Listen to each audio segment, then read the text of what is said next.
निशिकांत दुबे इस वक्त मेरे साथ फोन लाइन पर जुड़ गए हैं। निशिकांत जी, स्वागत है आपका एबीपी न्यूज में। ये जो पोस्ट आपने किया है सोशल मीडिया पर, जो कुछ आपने डाला है, क्या कहना चाहते हैं आप? आप ये समझिए ना कि इस देश में ये फतवा चलेगा। जमाते उलेमा हिंद ने ये फतवा जारी कर दिया। जमेता था कि जिसके एक इकबाल सिंधी साहब थे, जो कराची में रहते, आज इस देश में रह रहे हैं, करना देना चाहते हैं। किस तरह का फतवा है? महाराष्ट्र में तो जारी किया। अब ये आपको मैंने जो ट्वीट किया है, झारखंड में भी ये हाल है। और क्या कर रहे हैं? एनआरसी लागू होगा। क्यों नहीं एनआरसी लागू होगा? एनआरसी तो जिस देश के जो नागरिक हैं उनको भय खाने की क्या आवश्यकता है? क्या ये देश केवल हिंदुओं का है, मुसलमानों का नहीं है, सिख का नहीं है, ईसाई का नहीं है? उनको एनआरसी से क्या परेशानी है? इसका मतलब कि आप बांग्लादेश से भाग कर आए हैं या आप पाकिस्तान से आए हैं या सिविल कोड हो जाएगा तो माँ बाप के साथ कैसे करना है? शादी जो है 4 नहीं करना है, 1 करना है। तो इसमें कौन सी परेशानी है? गोवा में आज भी यूनिफॉर्म सिविल कोड लागू है। तो क्या गोवा में अनरेस्ट है? या वक्फ का जो कानून है, आप केरल का जमीन कहते हो मेरा है, कर्नाटक का जमीन कहते हो मेरा है, दिल्ली में सारे मॉन्यूमेंट्स को, इवन पार्लियामेंट को भी कहते हो मेरा है, और यदि वक्फ के लिए जो है उसका सुधार का कोई कानून आ रहा है तो आप कह रहे हो कि नहीं, इस कारण से हम मोदी के खिलाफ हैं, भारतीय जनता पार्टी के खिलाफ हैं, हम फतवा जारी करते हैं, आप इनको हराइए। तो ये क्या मुस्लिम लॉ से चलेगा? तो भारत का संविधान बदल दीजिए।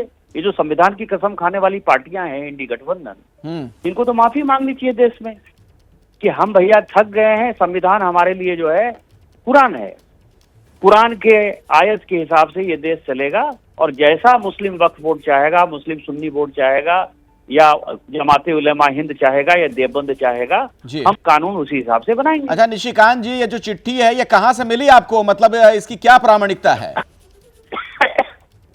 नहीं प्रामाणिकता है तो वो एफआईआर करें हमारे ऊपर।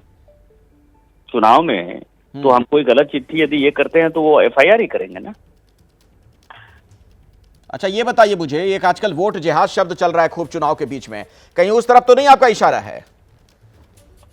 100% इशारा क्या है? ये तो दिखाई दे रहा है, सामने सामने पड़ा हुआ है। इशारा क्या है? हमने तो सीधा सीधा ट्वीट किया है कि भारत की एकता अखंडता चाहिए, बाबा साहब अंबेडकर का संविधान चाहिए, या कुरान की आयतों के आधार पर जो है जमाते उलेमा हिंद का फतवा चाहिए। ये अब देश को निर्णय करना है। अच्छा ये चिट्ठी मिली कहां से आपको वैसे निशिकांत जी? चिट्ठी तो जिसको उन्होंने बांटी होगी उन्होंने ही चिट्ठी दी होगी ना। उसमें कई एक तो राष्ट्रभक्त भी है ना, जिनको भारत के प्रति प्यार है, उन्होंने ही दिया होगा। अच्छा, जिन लोगों में ये चिट्ठी बांटी गई उन्हीं से आपको मिली है ये चिट्ठी? 100%। तो इसके खिलाफ कुछ कानूनी कार्रवाई की भी मांग करेंगे आप लोग? निश्चित तौर पर भारतीय जनता पार्टी का डेलीगेशन जाएगा, इलेक्शन कमीशन को कहेगा कि इस तरह की चिट्ठी कैसे रिलीज हो रही है, उनके ऊपर कार्रवाई करिए। अच्छा निशिकांत जी, मैं चाहूंगा कि आप हमारे साथ जुड़े रहें। इस वक्त मेरे साथ मनोज पांडे भी जुड़ गए हैं, आप जेएमएम के प्रवक्ता हैं। मनोज पांडे जी, निशिकांत दुबे जी ने जो एक चिट्ठी पोस्ट की है उसके जरिए वो पूछ रहे हैं सवाल कि क्या अब इस तरीके से देश चलेगा? क्या ये संविधान के लिए, देश की एकता के लिए खतरा नहीं है अगर इस तरह से वोटों की अपील की जा रही है, फतवे जारी किए जा रहे हैं? देखिए, बड़ा अजीबोगरीब स्थिति है। इतनी कमजोर और डरी हुई भाजपा मैंने कभी नहीं देखा था इसके पहले। ये अपनी उपलब्धि नहीं बताते, अपने द्वारा किए गए काम नहीं बताते। ये हिंदू मुसलमान एकमात्र विषय है जिस पर ये वोटों का ध्रुवीकरण करना चाहते हैं। अभी जो ताजा उदाहरण जिस वाकयात की चर्चा आप कर रहे हैं, क्या जमाते इस्लामी जिसका जो भी संगठन हो, क्या उसने प्रेस विज्ञप्ति जारी की? ये निशिकांत जी तक कैसे पहुंच गया? अरे ये बीजेपी वो कह रहे हैं कि चिट्ठी जिन लोगों के बीच बांटी गई उनसे ये चिट्ठी उन्हें मिली है। मैं बता रहा हूँ fabricated document BJP IT cell तैयार करते हैं। कई एक तरह के ऐसे गुमराह करने वाले दस्तावेज बनाए जाते हैं और इनको लगता है। निशिकांत जी, आप जवाब देना चाहेंगे? झारखंड मुक्ति मोर्चा के प्रवक्ता हैं मनोज पांडे, कह रहे हैं कि आईटी सेल ने तैयार की है चिट्ठी। अपने काम पर कोई वोट मांगिए। जवाब दीजिए मनोज पांडे जी, एक मिनट। निशिकांत जी हमारे साथ। निशिकांत जी, मैं चुनाव आयोग जा रहा हूँ, मैं थूथू मैं नहीं करता। आप गलत काम कर रहे हैं। मैं चैनल पर इसी दिन जाता कभी डिबेट पर। आप मेरा इंटरव्यू ले लिए, बात खत्म हो गई। मैं आपका जवाब देने के लिए तैयार नहीं हूँ।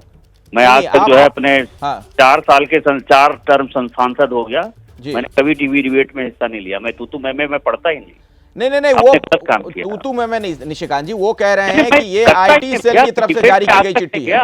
मैंने कहा ना कि मैं चुनाव आयोग जा रहा हूँ, आपने क्यों ले लिया उनको? आप उनसे जो पूछना है वो पूछते रहिए, मैं उनका जवाब देने के लिए थोड़े हूँ। जी जी, ठीक है, बहुत बहुत धन्यवाद निशिकांत दुबे जी हमारे साथ जुड़ने के लिए।